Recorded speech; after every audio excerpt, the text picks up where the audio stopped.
Assalamu alaikum la team amateur, j'espère que vous allez bien. Votre débrief dans un instant. Arsenal s'est imposé hier sur le score de 2 buts à 1 face à Wolverhampton. Voilà, je peux dire que c'est une performance plus que moyenne pour cette équipe des Guinness qui, pour moi, à mon humble avis, ils avaient largement les armes pour battre cette équipe de Wolverhampton qui est dernier du championnat en Premier League avec 2 petits points. Donc hier, quand je regarde la prestation de cette équipe d'Arsenal, je me dis que un peu, si j'étais un fan des Guinness, je serais déçu de leur performance. Parce que hier, ils ont joué un peu avec le feu. Ils ont joué avec le feu. Ils ont inscrit un but magnifique, un but de Bukayo Saka sur un corner. Eux tous, on sait que cette saison-là, eux, ils sont très forts en coup de pied arrêté. Donc aujourd'hui, tu viens avec face à cette équipe d'Arsenal. Tu les connais qu'en corner, ils sont dangereux. Bukayo Saka avec un beau pied gauche qui ouvre le score face à Wolverhampton, malheureusement touché par le dos du gardien qui permet à cette équipe d'Arsenal de prendre les commandes dans ce match. Et je pense même, voilà, dans le jeu, on voyait que cette équipe d'Arsenal avait des opportunités avec ce gros raté de Martinelli pour faire mal à cette équipe à cette équipe de Wolverhampton et de prendre le rage de se mettre à l'abri. Mais comme ils sont premiers, eux, ils ne retiennent pas les leçons du passé ces 3 dernières années où ils ont loupé le titre pour ces genres de matchs. Je rappelle que avant ce week-end, ils ont été tapés par Aston Villa sur le score de 2 buts à 1 pour une équipe qui, je peux dire que c'est leur ops en Première Ligue. À chaque fois qu'ils les croisent, cette équipe d'Aston Villa arrive à les battre. Donc aujourd'hui, face à Wolverhampton, ils continuent à jouer avec le feu. Normalement, ils devaient claquer même 2 à 3 buts, faire le nécessaire en premier mi-temps pour se mettre à l'abri. Ils ont continué à jouer et cette équipe de Wolverhampton, je pense au fil du match, ils ont pris confiance à la 70e minute. Ils viennent, ils superbent tête de leur attaquant, ils crucifient tranquillement David Raya et ils reviennent à un but partout. Un vent glacial était en train de souffler à l'Emirates, c'était le néant total. Donc, il fallait absolument marquer pour prendre le large parce qu'on l'a vu aujourd'hui, Manchester City est en train de revenir, ils sont en train d'enchaîner les matchs, donc ils sont en forme. Donc, voilà, Gabriel, il a fallu que Arteta fasse des changements. Un revenant, un Gabriel Jesus, qui revient d'une très longue blessure au genou, qui vient aujourd'hui, qui claque sa tête et qui permet à cette équipe d'Arsenal de prendre les commandes de revenir, de marquer le deuxième but et de donner la victoire à cette équipe d'Arteta dont les 3 points ont été très importants aujourd'hui. Donc moi, quand je regarde ce match, si j'étais un fan des Gunners, j'allais me suicider, j'allais me crier, hurler derrière mon équipe parce qu'aujourd'hui, ils n'ont pas du tout fait un très bon match. Je suis désolé de le dire, mais cette équipe d'Arsenal, ils n'ont pas du tout fait un match hier. Malheureusement, je l'ai regardé, mais j'ai pas pu faire le débrief pour des raisons professionnelles. Donc voilà, une équipe des Gunners qui, je dois dire, ils doivent mettre le paquet. Ils ont recruté un top attaquant, Gyökeres, lui aussi qui est en panne de but. Je pense que ça fait 7 matchs qu'il n'a pas du tout marqué. Donc voilà, une équipe des Gunners qui doit être plus impitoyable devant les buts pour pouvoir faire la différence et espérer garder la tête de ce championnat pour aller soulever le trophée au mois de mai. Donc voilà, je pense qu'en dépit de cela, ils ont assuré l'essentiel.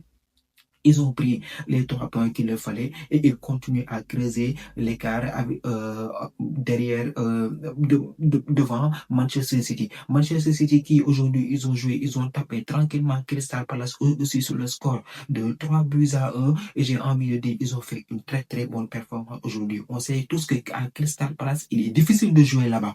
Très difficile de jouer là-bas. La dernière fois, on a vu Manchester United, ils ont galéré pour pouvoir les battre, sauf qu'ils ont marqué en deuxième mi-temps. Donc aujourd'hui, tu regardes ce match de Crystal Palace, tu les vois dès les premières minutes du match, ils viennent, ils mettent de l'intensité. Tu vois un Ismaël Sarr là-bas, un Jérémy Pino de l'autre côté et aussi un Matata qui amène le danger dans la surface de réparation de Manchester City.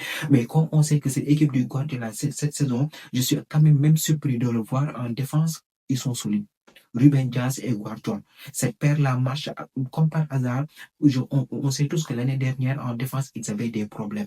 Ils avaient des problèmes, c'était une saison galère. Tout ce qui sautait dans la surface de, de Manchester City, c'était lui. J'allais même dire le Real Madrid, tellement on est paumé en ce moment. Donc aujourd'hui, par rapport à l'année dernière, aujourd'hui, on voit cette paire défensive est plus compacte et plus agressive. Sur le côté gauche, on a un O'Reilly. Je ne sais pas si Aït Nouri est blessé ou pas et l'autre Et sur le côté droit, tu as Mateus Nunes. Donc, une défense qui fonctionne bien avec un très bon gardien. Ils ont pu résister aux assauts de Crystal Palace. Et c'est là que je dis que cette équipe de Manchester City, c'est une très grande équipe parce que devant, ils ont des joueurs pour faire la différence. Phil Foden, Ryan Cherki, très grand match aujourd'hui. Reynolds aussi, n'en parlons même pas. On voit que le premier but, Ryan Cherki, je pense que c'est Mateus Nunes qui sert parfaitement à Erling Haaland et qui pour l'instant en premier mi-temps, il n'avait touché que 10 ballons. Il n'avait touché que 10 ballons.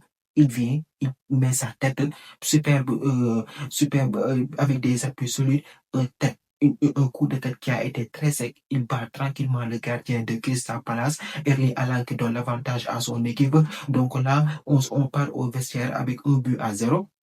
On pense que cette équipe de Crystal Palace allait revenir en deuxième mi-temps. Ils allaient mettre l'intensité parce que eux, c'est comme ça. Dès les 15 premières minutes, ils te mettent une forte intensité pour essayer de déséquilibrer et mettre un but. Mais aujourd'hui, ils ont vu qu'au milieu de terrain de Manchester City, c'est du costaud. Et en attaque aussi, ils ont les joueurs qui ont de l'expérience et des jeunes joueurs qui sont talentueux. Et Phil Foden, ces temps-ci, il est en très grande forme. L'année dernière, c'était galère pour lui. Il est des meilleurs joueurs de la première ligue. L'année dernière, c'était du n'importe quoi. Mais en ce début de seconde, il est en très grande forme. Il met un superbe but croisé au premier poteau et sans compter en fin de match, magnifique action en solo de Savignon. C'est là où j'en veux aux deux joueurs, Jérémy Pino et l'autre joueur de Crystal Palace. Ils étaient en train de se regarder avant le TGV. Savignon passe devant eux. Il essaye de dribbler le gardien penalty qui s'en charge. Erling Haaland qui met un doublé et qui met, je pense, son 18e but en Premier League pour cette saison 2024-2025. Donc aujourd'hui, on a vu une équipe de Manchester City qui a été méchant parce qu'ils ont su concrétiser les occasions qu'ils avaient, ils ont joué avec l'expérience et ils ont été très solides. Ils ont fait ce qu'il fallait pour aller chercher les 3 points. Donc je dirais à Arsenal que voilà, il faut se méfier de Manchester City parce que si cette équipe de Pep Guardiola passe devant vous par malheur, vous aurez des problèmes. Et on sait tous que dès que Manchester City fait ce genre de match, ils ont de la confiance, ils ont l'envie d'aller chercher Arsenal et je pense même qu'ils vont jouer. Je sais même pas s'ils ont joué un match aller ou pas, mais en tout cas, il va falloir que Arsenal fasse attention et essaye de creuser l'écart un peu plus avec cette équipe de Manchester City qui est très revancharde cette saison. Donc voilà, du côté de Liverpool, je pense eux aussi hier ils ont joué Ekitike qui marque, je pense, le but le plus rapide,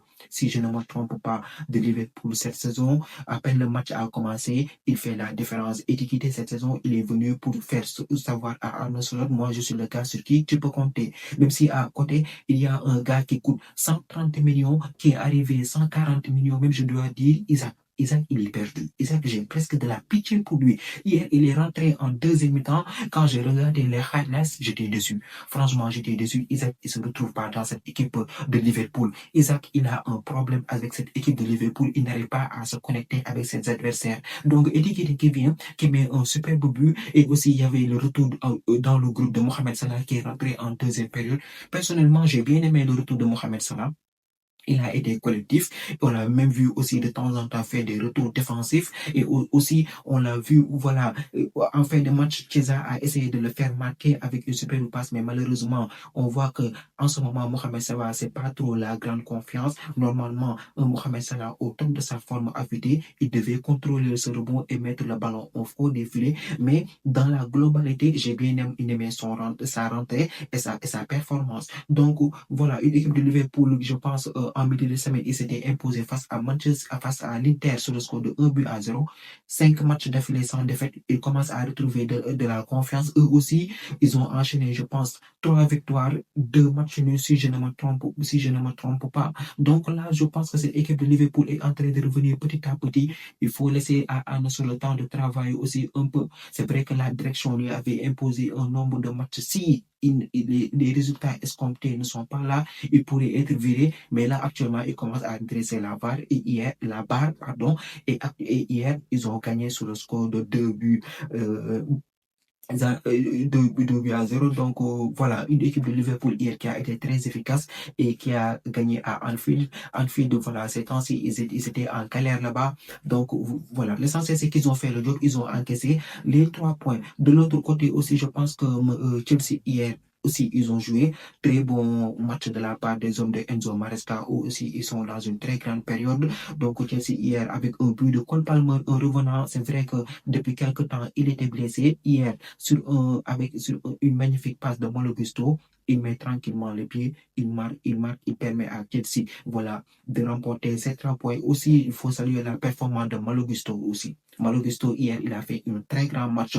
C'est vrai que Enzo Maresca a tendance à utiliser ses arrières comme des milieux de terrain pour amener de la densité au milieu de terrain et pour, avec l'absence de Caicedo qui avait pris un carton rouge contre Arsenal. Donc, une équipe de Chelsea, on va dire, qui joue très bien au football. On l'a vu, ils avaient tabassé le FC Barcelone ici. On a tous cru que, voilà, le grand Chelsea est revenu, même si entre-temps, ils ont eu quelques péripéties, ils n'étaient pas du tout gérés. Mais là, on voit que cette équipe de Chelsea fait un football cohérent et voilà, hier, ils ont fait l'essentiel avec un retour de Cole Palmer. Je pense que ça peut les aider dans l'entrejeu pour aller performer sur le long terme. Donc, victoire très importante de la part des Blues hier, ce qui signifie que la Premier League est plus que jamais serré, et plus que jamais serré. Le week-end suivant, tu fais une erreur, tu perds ta place. Tu gagnes, tu creuses l'écart. Donc, il va falloir qu'Arsenal, encore une fois, fasse attention à ce poursuivant.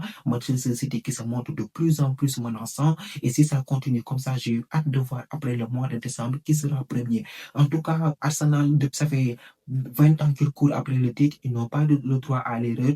Va falloir que les 3 dernières années passer le sève d'expérience et de leçons pour aller au bout et pouvoir remporter cette première ligue. La team, c'était tout pour cette vidéo. Merci d'avoir regardé. Merci de partager, de liker et de vous abonner au max. On se donne rendez-vous très prochainement pour une nouvelle vidéo. D'ici là, portez-vous bien.